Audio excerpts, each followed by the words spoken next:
Wala sa kanilang may bahid na problema. Wala sa kanilang wala kayong maririnig na masamang balita tungkol dito sa ating mga kandidato. Ito ay hindi lamang sila ay magaling. Sila ay mabubuting tao. Sila ay mabubuting nagseserbisyo sa publiko. Wala sa kanila ang may bahid ng dugo dahil sa tukhan.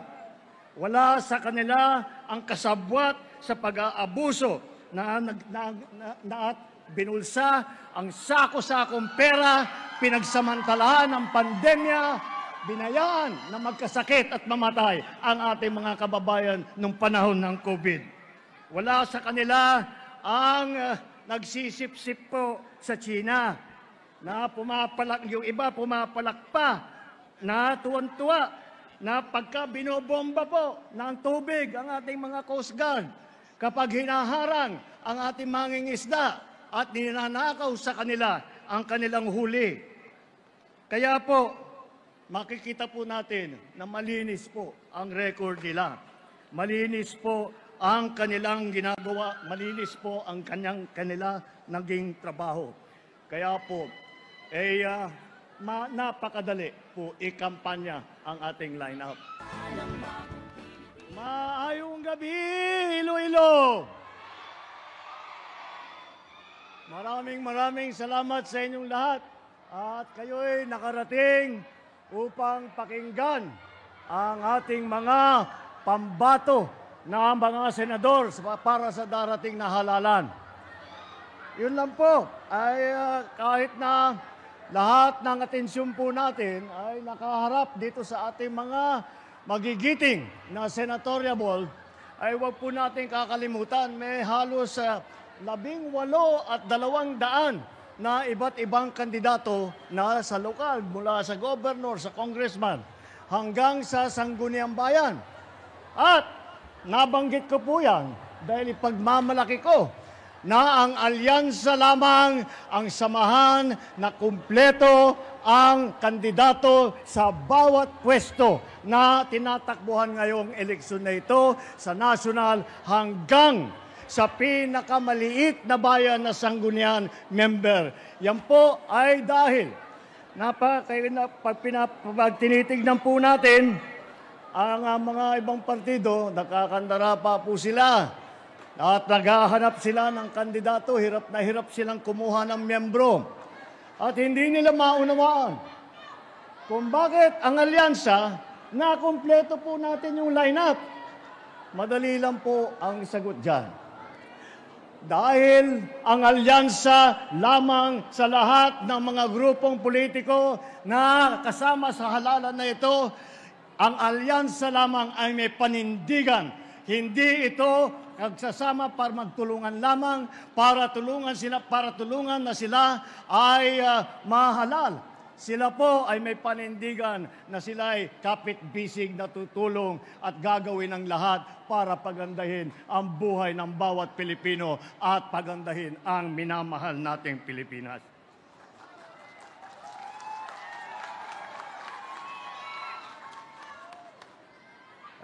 Kaya naman, malakas ang loob ko na magkampanya po sa inyo.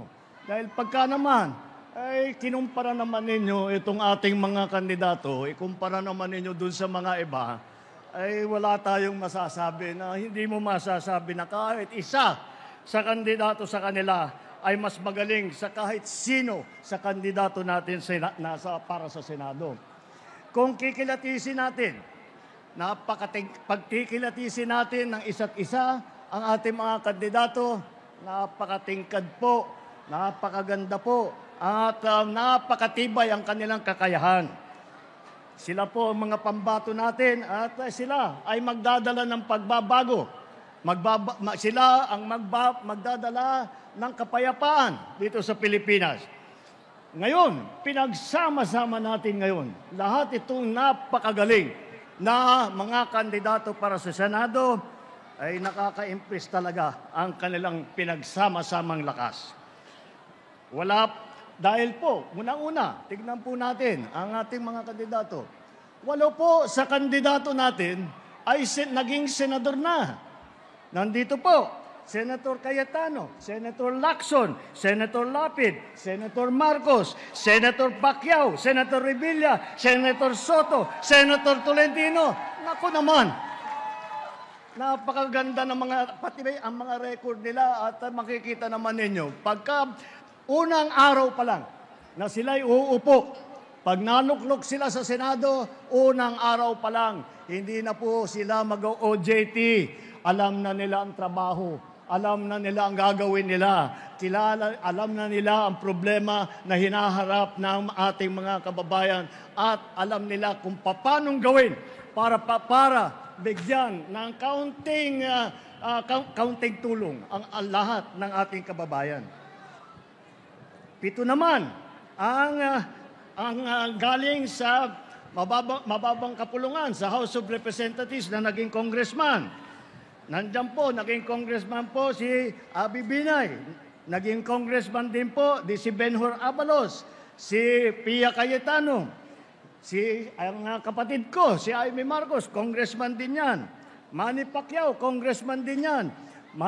Erwin Tulfo, congressman din. Congressman Villar, si Camille, nasa kongreso ngayon. Kaya makita po, kumbaga po sa basketball, napakalalim po ng bangko namin. Hindi na po sila bagito at hindi na sila mag-aaral-aral pa. At ang iba, apat naman dito sa ating kandidato ay umupo sa cabinet position. Nandiyan po si Benhur Abalos na naging MMDA, tapos naging DILG Secretary. Andiyan po si Erwin Tulfo na naging kalihim ng DSWD. Si Senator Ping Lacson ay siya naman ang linagay sa Yolanda Rehabilitation Commission na tumulong pagkatapos na dinaanan po kami sa Region 8, dinaanan po kami ng kalakas-lakas na bagyo. At si Senator Tolentino ay siya naman ay dumaan din na nag-MMDA po. At masasabi ko, nabanggit na po natin ng Yolanda, alam niyo po, yan ang record po ni Senator Tolentino sa MMDA. Nung nasa Leyte kami, nasa Tacloban kami, walang dumadating po na tulong. Ang unang dumating na tulong ay galing kay Senator Tolentino ng MMDA. Kaya makita mo talagang malalim ang pagmamahal niya sa taong bayan. Alam nila ang trabaho sa bawat level, mula sa kabinete hanggang sa lokal, hanggang sa pinakababa. Hindi sila nagdadada, marami silang ginagawa. Hindi sila, they are not here to oppose, they are here to propose. Ibig sabihin po, hindi sila nandito upang makapagdebate lamang, upang paninira lamang. Sila ay nandito upang maghanap ng mga bagong paraan para tulungan ang ating mga kababayan. Tatlo naman ang naging gobernador sa malalaking probinsya. Ang kapatid ko, si Aimee Marcos, naging gobernador sa amin, sa Ilocos Norte. Si Paring Lito Lapid, naging gobernador sa Pampanga. O, naging gobernador. Sino yung naging gobernador ng Cavite? Kalaki-laki na probinsya. Governor Bong Revilla. O yan ang mga gobernador. Meron din po kami, mga city mayor, malalaking syudad. Mauna dyan, yung pinakamayaman na lungsod sa buong Pilipinas. Ayan, nakangiti si Mayor Abio dahil siyang namahala ng Makati. Kaya't kung pupunta po kayo sa Makati, ay nako, maraming mga pinamimigay at ang tulong na binibigay ng pamahalaan sa kanila. Libre lahat sa Makati. Yan po ang ginawa ni Mayor Abi Binay. Si Benhur Abalos, naging mayor din ng Mandaluyong. Narinig nyo naman po. Marami siyang natanggap na award, marami siyang natanggap na pagkikilala dahil sa kanyang performance bilang mayor ng Mandaluyong. At ang ating butihing Senador Tolentino ay naging mayor naman ng Tagaytay. Kaya't makita po ninyo, at isa pa, na nadaan din sa LGU. Huwag po natin nakakalimutan kung minsan hindi po natin naaalala ito. Ngunit, si Senator Tito Soto, naging Vice Mayor yan ng Quezon City. Kaya naman po talagang madaling masabi na handang-handa na itong grupo na ito.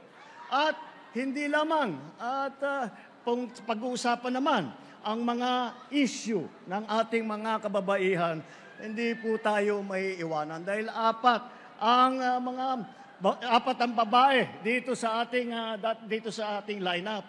At hindi ito, alam niyo po, kilala ko silang lahat ng matagal.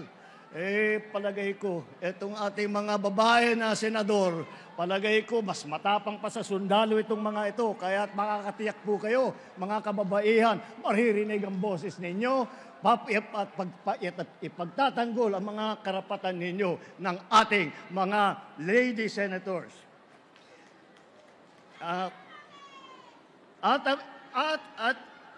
Dahil ang ating pinag-usapan dito ay legislatura, ang pagsulat ng mga batas. Dito po sa ating lineup, 4 po ang abogado. Si Attorney Benher Abalos, Attorney Abby Binay, Attorney Pia Cayetano, Attorney Tol Tolentino. Yan po, sila ay sanay na sanay po at nakakaunawa sa mga pangangailangan para pagandahin ang mga batas na lumalabas sa Kongreso. Pagdating naman sa mga pinanggalingan, baka akala po ninyo, silang lahat ay tiga Maynila lamang. Baka akala ninyo, isa lang ang pinanggalingan nila, sa Luzon lang nanggaling. Hindi po ganun. Pagdating sa geographical representation, 2 po ang taga Mindanao. Alam nyo, kilala nyo naman ang ating kampyon. Si Senator Manny Pacquiao ay galing...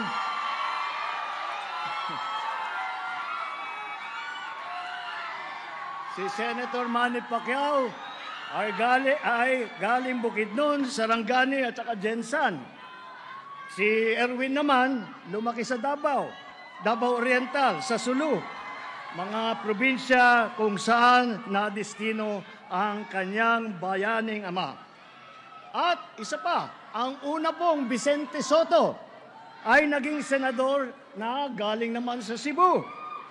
At alam naman siguro ninyo, ang nanay namin ni Amy, ang aming ina, mga 100% waray.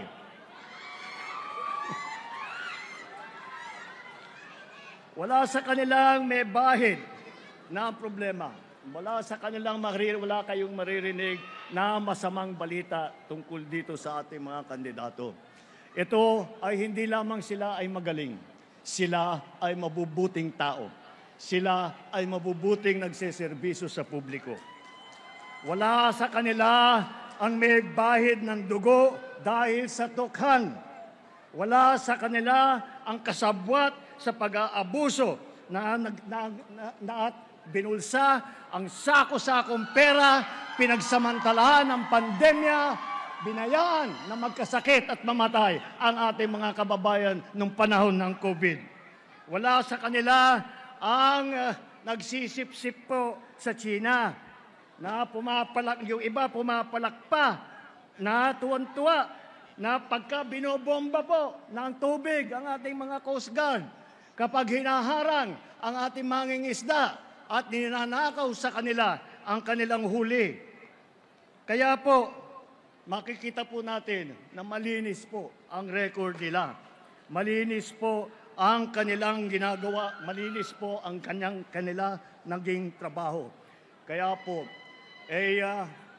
napakadali po ikampanya ang ating lineup.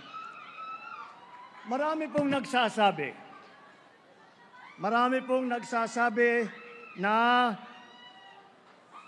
ang midterm election daw ay hindi masyadong mahalaga, hindi masyadong importante dahil hindi naman magbabago ang Pangulo. At yung naiwang 100 pa na senador ay hindi naman mapapalitan. Well, siguro naman sa ibang halalan, baka totoo 'yun. Ngunit hindi totoo po ito sa halalan na ito sa midterm election. Dahil ang pagpili ninyo, ang iboboto ninyo ay ang magsisilbi ng gabay kung ano ang tutunguhan ng ating bansa. Babalik ba tayo sa nakaraan na ibinubugaw ang ating bayan bilang isang sugalan ng mga dayuhan? Babalik ba tayo sa landas na umaapaw sa dugo ng mga inosenteng mga bata na inakyat sa bahay, inagaw sa kanilang mga ina at kinuha ang kanilang kinabukasan? Alam niyo po, dalawa po ang pagpipilian na ngayon natin. Mamimili ba tayo na babalik tayo sa panahon ng lagim o tayo ba ay tutungo patuloy sa ating kinabukasan na maliwanag, na mapayapa at maganda para sa lahat ng Pilipino? Hindi po namimili kung sinong uunahin, hindi po namimili kung sinong sikat, kung sinong mayaman, basta't Pilipino, tinutulungan ang Pilipino. Yan po ang panindigan po ng alyansa. Kaya't po pagdating ng Mayo, isipin po ninyo na ang bawat boto ninyo ang magbibigay sa atin ng magandang kinabukasan. Ang kinabukasan na ating lahat na ilayunin natin na mapaganda ang buhay ng bawat Pilipino, mapaganda ang ating minamahal na bansang Pilipinas.